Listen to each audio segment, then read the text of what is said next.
Электрондук товардык транспорттук коштомо кагазын жоюуга жол берилбейт, бирок бул процессти жөнөкөйлөтүү боюнча иштер жүргүзүлөт. Мындай маалыматты мамлекеттик салык кызматында өткөн кеңешмеде министрлер кабинетинин төрагасы, президенттин администрациясынын жетекчиси Адылбек Касымалиев билдирди. Жыйын салык чөйрөдөгү коррупцияга каршы күрөшүүнүн актуалдуу маселелерине арналган. Ошондой эле анда электрондук товардык транспорттук колдонмолорду киргизүүнүн жүрүшү, отчеттуулукка байланышкан көйгөйлөрдү четтетүү, электрондук системалардын иштеши талкууланды. Адылбек Касымалиев мамлекеттик салык кызматынын алдына бир катар милдеттерди коюп, өзгөчө бюджетти түзүүчү товарларга толук мониторинг жүргүзүү жана 2024-2025 жылдарга пландын аткарылышын камсыз кылуу зарылдыгын белгиледи. Ал электрондук товардык транспорттук коштомону жоюуга жол берилбестигин айтып, бирок бул процессти жөнөкөйлөтүү боюнча иштер жүргүзүлөрүн кошумчалады. Сиздердин алдыңыздарда чоң бир талап турат да.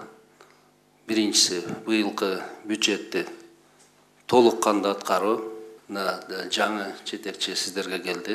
Мен башкысы ушу жумушту туура уюштуруп, быйылкы койгон максаттарды толук кандуу, бир гана республикалык бюджет эмес, бирок республикалык бюджетке мен көбүрөөк көңүл бурам.